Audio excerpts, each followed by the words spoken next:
Sekiro: Shadows Die Twice, a game developed by From Software, the creators of the immensely popular Dark Souls series.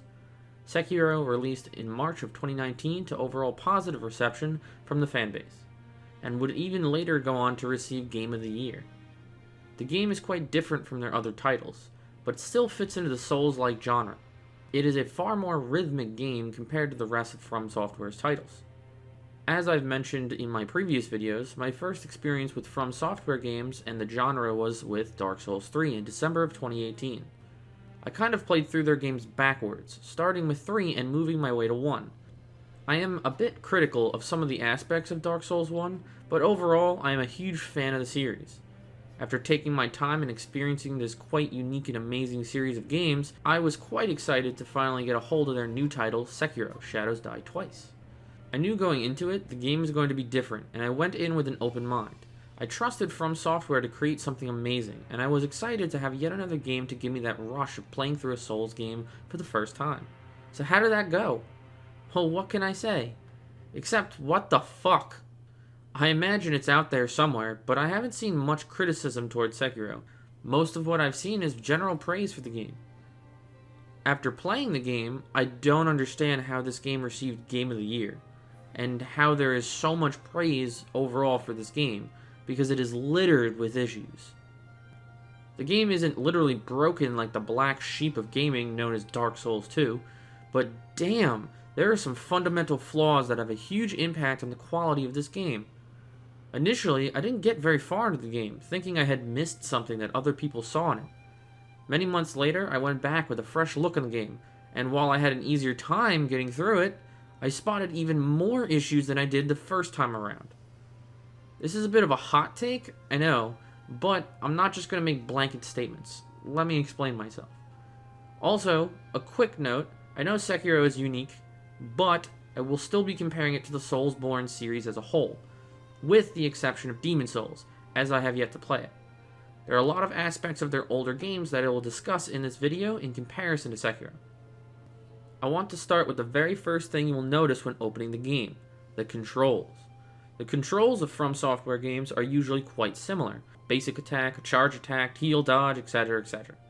Sekiro adds an extra element onto these controls though, jumping. Jumping wasn't something that is done very often, as platforming is more of a rare occurrence, so it's usually attached to your character running. In Sekiro, platforming is a very big aspect of the game, and we'll go into more detail later on, but this means jumping has its own dedicated button. So right out of the gate, the controls are a little bit skewed. In the base control mapping, the jump button seems to have pushed the quick item use off to the fucking D-pad. Yeah, to use your healing items, you use the D-pad. This is extremely awkward, as it's easy for you to accidentally switch items instead of using the item in the heat of battle. With Sekiro's faster-paced gameplay, this can be extremely detrimental. This isn't the worst thing in the world, as it's an easy fix in simply remapping your game controls, but this creates an initial poor experience for a newer player. It's the base control scheme, which means the developers intend you to be able to play the game like this, and I have no fucking clue how anybody could handle it. This is the result of having the dedicated jump button, but what's the purpose of that jump? Well, we have the more expanded exploration and platforming as I mentioned. The exploration is incredibly unique in many ways. First, Sekiro has a shinobi prosthetic, which, along with combat elements, provides a grappling hook that changes the way you explore the world. As you traverse an area, all the grappling points give you multiple ways of progressing the area. Perhaps by taking the aerial route, it will let you plan out your route better traversing an area, or even giving an opportunity to stealthily attack an enemy or two. Or you can use it to avoid combat altogether. I admit, it's great to have these kinds of options. It lets the player decide how to progress and varies playthroughs. The jumping is a key element to this, as sometimes you need to jump up and climb on walls, or even jump off of platforms to reach these grapple points. Exploring the world is actually one of, if not the best aspects of Sekiro. Jumping, climbing, and grappling all over often rewards the player with all sorts of items, making it exciting and worthwhile. Take Hirata Estate, for example, where there is a wall jump section that leads to a new prosthetic tool. When I initially picked up the game, I didn't know this existed, and didn't find it until I tried the game a second time around. It's complemented by the beautiful visuals. From Software never disappoints on the absolutely gorgeous worlds they make. Senpu Temple is the easiest example, but even places like Harada Estate or the Sunken Valley are still visually impressive. As the game takes place in an alternative and fictional version of Japan, the aesthetic is obviously Japanese in origin. I personally prefer the more mythical elements of Dark Souls, as its unrealistic in nature makes it feel a little bit more grandiose. But that's just me. Plenty of people prefer Bloodborne's aesthetic, but I think it's generally accepted that games are gorgeous regardless. But now, it's time to discuss the combat of Sekiro. Combat, as I mentioned earlier, is very rhythmic. It's focused on parrying attacks rather than dodging. You don't have a stamina bar. Instead, you and enemies have a posture bar, and parrying attacks is meant to sustain your posture while also damaging the enemies. The quick step or dodge provides very little invincibility frames compared to the Soulsborne series. So, parrying is your way to go. And you can parry most things, even things you wouldn't expect to parry, like bullets, or the fists of a giant gorilla. Anyway, but specific attacks can't be blocked, and you will have certain kinds of ways to counter those instead. Jumping is your way of avoiding sweeping attacks, and you can even jump on an enemy's head to deal extra posture damage to counter that sweep, making your jump button pretty impactful even in combat. This is highly encouraged, but something tends to get in the way of the flow of your combat, and that is your movement speed. Because for some reason, you play as fucking Sonic the Hedgehog. On a scale of 1 to 10, speed is ramped up to a damn 15. Holy shit, you move so goddamn fast. Even just casually moving around is relatively fast, but when holding down the button to run, you move at Mach 20. It can be kind of difficult to capitalize on your jump posture counter because the movement speed can slingshot you way out of range of the enemy. Maybe others didn't have this issue, but it's infuriating when it happens. A perfect example of something like this happening during a fight is with Genichiro. In order to counter lightning attacks, you have to jump into the air and throw it back at them. Well, when I attempted to do this, the movement speed instead catapulted me past the boss. Yeah, I dodged the attack, but I didn't have the option to capitalize either. It's really jarring to be thrown off course so heavily in a boss fight like this. But the speed's biggest issue is how it completely negates the need to even fight a large variety of enemies. Since you move at supersonic speeds, a lot of enemies simply can't keep up. Boss level enemies are trivialized by simply running circles around them. The primary aspect of the game is combat, but you can skip the combat? What? What the fuck? This isn't due to the design of the enemies themselves, but rather what I refer to as the weight of your character. The best way I can explain this is by looking at Dark Souls, or Bloodborne. It's hard to describe, but when you perform an action, your character is weighed down to the world. You can jump, but gravity has a strong and clear effect.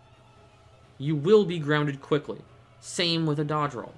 There is an observable weight to your character. This is not the case in Sekiro. Sekiro himself can have extremely sudden jerk movements and can often flail around while bouncing off of walls and objects. In this kind of game, this weight is very important as you need a consistent feedback to properly fight enemies. That's why it can be so detrimental to Sekiro's combat. Without consistent movement reactions, the rhythmic combat instead becomes a shit show, or just outright ignored. This isn't an isolated occurrence either. The movement can be abused in almost any situation, especially on mini-bosses. The real bosses are a bit harder to do this to, but it's still possible. The Chained Ogre, the Drunkard, or even the Blazing Bull can be fought entirely by running laps and poking them occasionally. Now, I can imagine somebody saying that you don't need to do this, that you can fight the enemies normally, if you'd like, but that's not the point. Similar to summonings on something like the Iron Golem in Dark Souls 1, the issue is that it's even possible to begin with. Technically, the most efficient way to fight the Chained Ogre is to run in circles, as he will not be able to keep up and hit you unless you get impatient like I did a few times. The fact that I can do this at all is a major issue. One of the magical aspects of Dark Souls is overcoming the challenge at hand. To stand against a formidable foe and having your skills tested and coming out on top. In the case of the Iron Golem, it's undercut when you can cheese the boss so easily. This is taken to the nth degree since you can do it so often. How often, you ask? Pretty fucking often, considering the sheer amount of reused assets. It's not an isolated issue when the same boss is repeated so many fucking times. Seriously, look at this. You fight 2 chained ogres, 2 corrupted monks, 2 blazing bulls, 2 fights with your father, the owl, 2 fights with a giant gorilla, 2 fights with the snake-eyes snipers, 2 fights with the long-armed centipedes, 2 fights with Genichiro, 3 if you include his tutorial battle, 3 headless fights. The fat-ass drunkard from Hirata Estate is fought 4 fucking times. There's multiple rehashed Ashina generals, and then there's the various lone shadow ninjas that you find everywhere. Holy fucking shit. The amount of times you fight the same fucking characters over and over again is staggering. Yeah, there's some slight variation on certain fights like the owl, but this shit is inexcusable. You shouldn't applaud this. It's fucking lazy game design to the extreme degree. In the Soulsborne series, there are a few repeats here and there, but this is something else entirely. The drunkard is the best example. You fight him twice in Hirata Estate, once when you initially visit, and the second when you're going for a specific ending. Then, you fight him copy and pasted sitting in the forest with a bunch of monkeys. Then, he's copy and pasted again in Ashina at the very end of the game, except this time, he spits fire. Ooh. And each of these 4 fights can be cheesed in this same exact way. Running laps around him. Seriously, try running circles around him, and you'll see how easy it is to cheese the encounter. Being classified as a mini-boss is irrelevant. It's still reused, and at this rate, it's just a waste of your fucking time. Like I said, part of the magic of the Soulsborne series was overcoming the challenges at hand. And that is a huge issue with Sekiro.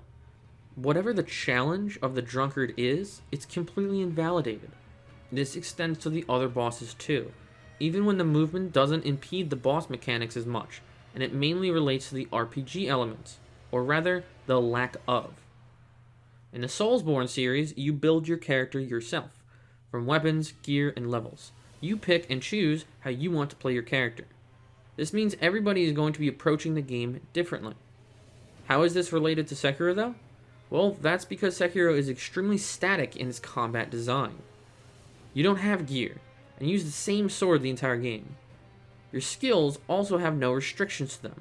By that, I mean there's nothing stopping you from grinding experience and just filling your skill tree. Everybody can access every single skill. There's no variance. Any active abilities you get are only able to be equipped one at a time anyway, which comes in a combat art and one of a handful of ninjutsu. The most variance you get is in the form of the shinobi prosthetics, where you can equip up to 3 of the different weapons you get. This really doesn't change your style of gameplay though, and acts as more of a counter to whatever you're fighting. Going against an enemy like Lady Butterfly, shurikens are the go-to for countering that jump. Fighting a big beast like Raging Bull, firecrackers are useful. Red-eyed enemies, flame bent. You don't need to use these exact tools, but they are made to counter specific enemies and act as just that, a counter. When approaching an encounter, very rarely does that encounter have variance. You will need to parry attacks and manage posture in the exact same way on every single enemy. Whether you are fighting Genichiro, snake-eyes snipers, or a giant ape, you are really just parrying and getting a smack in or two to reduce their posture recovery. Fighting enemies ends up being extremely repetitive, and that's not on top of the fact that you fight the same enemies over and over anyway. In Souls, you have so much choice it's a bit overwhelming at times. You can build your characters into a tanky character with a shield that blocks and absorbs damage, or a lightweight mage that had ranged magic attacks. The weapons you choose to use even determine your attack animations and provide a varied experience there, and this is especially true in Bloodborne with the trick weapons. Despite a boss testing a specific skill or providing a specific challenge, the way you approach that challenge is extremely varied. When fighting a boss, it's extremely rewarding to overcome that challenge, and it feels amazing to beat it.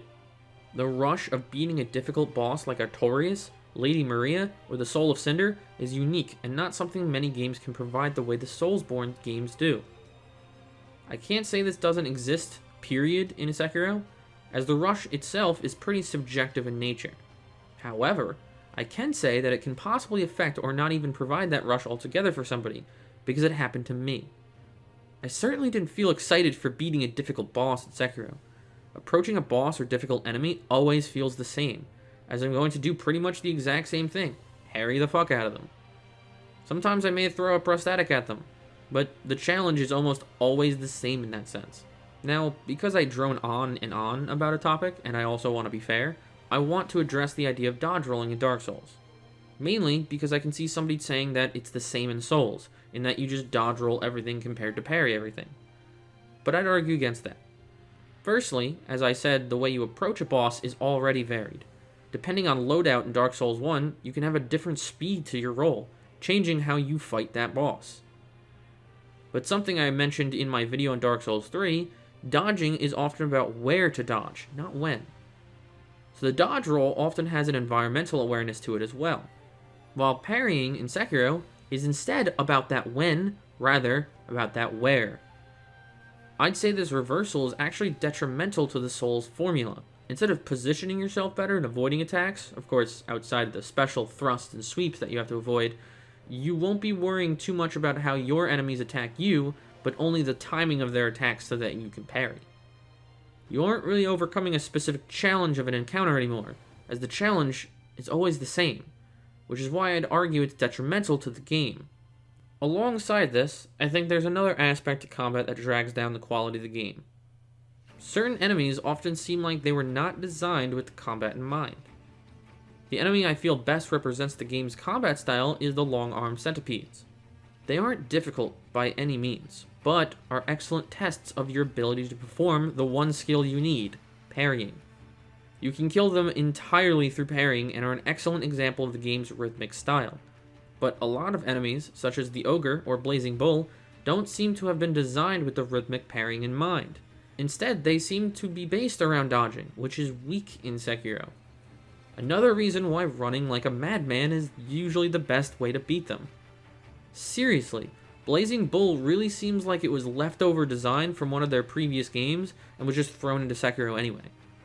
It absolutely does not play to the strength of the game and feels like a complete chore to fight rather than a rewarding experience. That is quite a loss. But you thought I was done? Not even close. When discussing the exploration, I mentioned that you can sneak attack enemies, which is true. Sekiro has a stealth element to it. If you aren't spotted by enemies, you can strike a death blow on them. Most tough enemies have multiple death blow markers, meaning you have to kill them more than once. Meanwhile, weaker enemies are killed by a single death blow. Unlike the Soul series, most enemies actually block your attacks every time you hit them. So even some of the lesser enemies are tedious because you have to play the posture game on them. That means stealth is highly encouraged so you can bypass their posture and preserve your health. Stealth is something I really like in Sekiro. I may be a bit biased here, as I personally love stealth mechanics in games, but regardless, in Sekiro it feels very smooth to assassinate enemies while sneaking around the battlefield. Utilizing that grappling hook gives you so many stealth opportunities and lends to that exploration experience. Unfortunately, it isn't without problems. The first problem with stealth is something that is present in a lot of stealth-related games, and that's the fact that you can easily reset enemies back to their regular positions if spotted. Especially since you can grappling hook on top of buildings where other enemies can't reach you. There's very little threat in open areas, where you can simply assassinate an enemy, run away, and repeat. No real threats means looting the entire area for supplies is generally quite easy as well. But the stealth often affects those mini-bosses as well. Almost every mini-boss is out in the open world, letting you approach without fog walls or anything like that. Thus, letting you almost always open up with a death blow. Essentially, most mini-bosses just start with one less hit to them naturally because of this. In other words, skipping half of the damn fight before you even get there. They have 2 markers on them, so we can assume the developers intended for you to fight them with that in mind, signifying them as a tougher enemy. I can only imagine it was an oversight, Because otherwise, why not just make mini-bosses only have one death blow marker, but you can't sneak up on them? The best example of this is in Ashina Castle. There is another generic general mini-boss, but he's surrounded by snipers. This seems like a perfect way to make the encounter a little bit more unique, by making us either deal with the snipers first while deflecting his attacks, or vice versa. However, because you can just re-enter stealth by running away, you can easily kill the snipers and run away to reset the general. Then, when he's reset, get an easy sneak attack on him, ridding him of a death blow marker. So what's the fucking point of all the snipers? What's the point of the second death blow marker? Remember when I said it doesn't feel rewarding to beat these challenges? Everything that could make him stand out in any sort of way is really just a waste of time. It is really sad to see this because of the potential a lot of these mini-bosses have to be unique challenges. They didn't need to be as in-depth as an actual boss, but the classification of a mini-boss should come with more than just a stipulation that they hit a little bit harder than regular mobs, or have a name. Okay, is there anything else? Well, yeah. Whenever an enemy has a fatal or unblockable attack, a red symbol will appear above you as a warning. Sweeps, thrusts, and grabs are common examples of this. This warning signals the player that they can't just parry, they need to counter in a more specific way. Some thrust attacks can be parried, but the player is encouraged to Makiri counter, and the warning signifies when you should be countering. Or, in the case of the sweep, it signals you'll need to jump. The issue here is highly subjective, I know, as it may not affect everybody in the same way. But sometimes, this symbol will actually get in the way of you seeing what the fuck the enemy is even doing to begin with. This is really only applicable to humanoid enemies, as they are similar in size to you. It's great that the game warns you, but it's fucking infuriating when it gets in the way of me telling what is even happening to begin with. You need to see the boss to tell what kind of attack is happening. This may not be an issue for everyone, but I feel like this could have been done a little bit better than blocking out a part of my opponent's model every time. And so I have one more bit of criticism about the combat system. This falls a bit into the UI, but I really don't understand why our stats aren't intentionally kept vague. Vitality, aka health, posture, and damage values are not represented to the player. Why? In order to increase vitality and posture, you have to acquire 4 prayer beads, which are commonly acquired from mini-bosses, but some can be found out in the world. You increase damage by consuming memories from boss battles, but there are no numerical values. Obviously, an increase is still an increase, and of course, never a bad thing, but there's nothing to compare it to. Does the boss do way too much damage and I need to play better? Or am I missing prayer beads and would be doing fine if I had them? I can only assume the bosses get more health as we progress through the game, but by how much? How important is it to increase your attack power? Again, if I'm having issues with a boss, should I maybe search for more attack power elsewhere from another boss? This might seem like a non-issue, but why is information held from the player at all? Why isn't a memory consumed immediately when received if it's something the developers are going to assume you will do before proceeding? You have no real reason not to use the memory, as there aren't any different types of stats. Again, yeah, any increase is technically good, but I have no idea how much posture I actually have, so when I get an additional posture, it's impossible for me to tell how much stronger I just got. Would it be a waste of time to go look for more posture or attack damage, or is it better to bang my head against the wall on the boss? In the Soulsborne series, knowing the values of these stats helps you gauge those exact questions. Getting hit for 3/4 of your health bar is a specific number. You can gauge that number, seeing if you are clearly outclassed and probably under-leveled for an area or boss and simply need more stats. In Sekiro, the damage of attacks often seem completely arbitrary. Sometimes even basic enemies just deal way more damage than you would expect, and sometimes boss hits don't do very much at all either. Is it too much to ask for the numbers? It's not inherently a bad thing to withhold information from the player, but it's not inherently good either. In this case, it may not be the worst thing in the world, but at the same time, how does it benefit the game? I see no reason not to just give the player the basic information. Okay, that's it. I covered a lot of ground here, but it's over. I have finally finished talking about the combat of Sekiro. So what else can I discuss about this game? Well, Sekiro, unlike the Soulsborne series, has a far more specific story. Previous titles of From Software have an incredibly vague story that is often left up to interpretation. Sekiro is much more specific. There is some speculatory story elements, but it's for the most part straightforward. Sekiro is a shinobi, trained by his adoptive father, the Owl, to follow the Iron Code. He is given a master, Kiro, to protect at all costs. Kiro is a divine heir to the dragon's heritage, and has the power of immortality.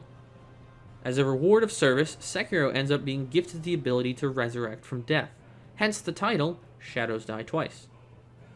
This doesn't stop him from losing his arm, though, and getting that shinobi prosthetic. The first part of the game is centered on scaling the territory of Ashina, and rescuing Kiro from Genichiro, who wants the resurrective power for himself. Unfortunately, though, the focus here is simply getting to Kiro, and there isn't a whole lot else from what I can tell. Maybe I missed something? But the Blazing Bull just seems to be like a bull on fire, and the Ashina army intends to use it as a weapon. The Chained Ogre just seems to be an angry giant chained up because... Actually, I don't know, I couldn't tell you. The main bosses seem to have some elements of the story that you can see in their memories, but even that is a bit disconnected. One of the first bosses you can fight is Yobu Oniwa, where it says in his memory he used to be a bandit, but Genichiro recruited him based on his skill. That's neat. But aside from this memory, I didn't see anything that related to him or expand upon it at all. So, it's cool, I guess. There isn't a whole lot here, though. Hirata Estate has far more going for it than Ashina Outskirts and Castle. But it's all directly related to the main story, and it's just a memory giving an explanation as to how we got to the main game. There isn't anything supporting the story or the world. That's one of the Soulsborne series' greatest strengths. While you can argue the way of presenting the story isn't the greatest, it is extremely immersive. There are quite a lot of different elements to support the overarching story, but that story isn't pushed on you either. It is very unique, and if you don't really care, it doesn't hurt the actual gameplay. I suppose the same can be said for Sekiro, as you can easily focus on the combat rather than any kind of story. However, I find the story of Sekiro, despite being far more focused on, to be significantly weaker in presentation compared to Dark Souls and Bloodborne. Dark Souls 1 and 3 have a variety of side characters that add so much flavor to the world. The Crestfallen Knight sheds some light on the bleak situation of the world, commenting on the undead curse. His Dark Souls 3 counterpart, Hawkwood the Deserter, talks about the might of those that link the fire and how many of them aren't chosen by any form of virtue. Siegmeyer and Sigurd of Katarina both represent the grandiose adventure of this world. But Sigurd's quest ends up with him honoring a promise from long ago, to put Yorm down if he forsakes his duty. It's a small look on how important a duty of linking the fire is considered to those of this world. The characters are unique, but also help the world feel more alive and create immersion. The worlds of Dark Souls and Bloodborne are greatly immersive and can easily make you want to know more about what's going on. Unfortunately, in Sekiro, the focus is really just on Kiro and his powers. I don't know much about the inhabitants of this world, why they are here, or what the impact of our actions have on anything. One of the endings of the game involves Sekiro becoming something called a Shura. I have no idea what that means, but it essentially makes Sekiro go mad and kill everybody. The way you get this ending is by following your father and the Iron Code. What the fuck does the Iron Code have to do with Shura stuff? Maybe this is in some random side conversation or eavesdropping moment? If so, it's kind of weird that it just pops up randomly for what is considered a premature ending of the game, and for what is potentially so easily missed. I mean, really, the only thing that happens is you say you will follow the Iron Code, then the doctor lady Emma appears, saying you have the potential for Shura. How do these things connect? No fucking idea. Either way, even aside from this ending, everything seems completely disconnected, and my actions don't really seem like they have an impact on anything at all. All the war and destruction happens regardless of our actions, and lots of it happen while we are away. I suppose Kiro's immortality could be quite valuable to others, but aside from, like, the Owl and Genichiro, I don't actually know who wants to take it for themselves. If you help Kiro sever the immortality, what does that do to Ashina, its people, or the world in general? I have absolutely no idea. Everything is extremely contained, and it's a shame, too, because of From Software's previous accomplishments. there is one last thing I wanted to discuss. It's not that big of a deal, but it's something I found odd, and that's the experience and sen system. Sen is your money, and experience lends to your skill points. When you get a true death, you will lose some of both sen and skill points. Now, my question is, why are these two separate things? In the Souls series, the souls you get are both used as money and experience points. When you died, you dropped them on the ground, and could pick them up if you got back to that area. But if you die again, they are gone forever. This is a very fair punishment for death, but also held some additional value in your souls. Needed to buy more supplies or upgrade an item? You need to use some of your experience points to do so. It's designed very well. In Sekiro, it feels a little awkward. Sen is lost on death, yeah, but there are coin pouches you purchase which can save your money from being lost. So in essence, you just stash your money until you need it, and don't need to worry about losing it too much. Sen is only used to buy items and upgrade your prosthetics anyway, so you don't always need it. Skill points are a bit awkward in that sense too, because once you purchase a skill, there isn't anything left to it. Unless you have a skill point unspent, there isn't much penalty for death at that rate, aside from the loss of your time, of course. Yeah, I know, there is a dragon rot, but to be fair, this doesn't impact your ability to progress with the game. This is kind of compounded by the fact that you can easily get to a point where you either fill out your skill tree or just don't care about purchasing any more skills, meaning that experience kind of has a cutoff point. This isn't inherently bad, just kind of weird. Alright, that's it. It's over. I could go on about a few nitpicks here and there, but I think I've dragged on complaining long enough. All in all, I observed some interesting ideas in Sekiro, but there are pretty glaring flaws in the game's design. I know many might say I compared the games too heavily to its Soulsborne counterparts, arguing that Sekiro is meant to be independent in its own title. But that doesn't mean we can't look at the design of previous games and compare how they were implemented. Just because it's intended to be different doesn't mean it's not flawed. A lot of the design concepts of Sekiro, like stealth, clash with the other elements of the game. When playing, I often feel like the developers tried making two different kinds of games at once. One with a more stealthy open-world explorative style, and one with the traditional Souls genre combat focus. The game is certainly an experiment, and the developers tried a lot of new ideas. But I feel that it tried too much at once, and the different elements of the game don't really mesh too well together. Like the insane movement mechanics negating the need to bother with the elements of combat on many occasions, or stealth removing much of the challenge of certain encounters. Dark Souls and Bloodborne aren't perfect, but are so exceptionally designed that despite their few flaws, they are an experience that is to be cherished and something that I recommend to anybody. Their gameplay is unique and challenging, and it's paired with a very immersive world. I think we should look to the design of these games and see how it all comes together, so that those designs can aid in building new and immersive worlds. I went into Sekiro expecting something unique, but still from Software's excellent standards. Unfortunately, the game has far too many issues. Combat is unique but a shell of what it could be, being very repetitive and suffering from the insanity of the movement speed.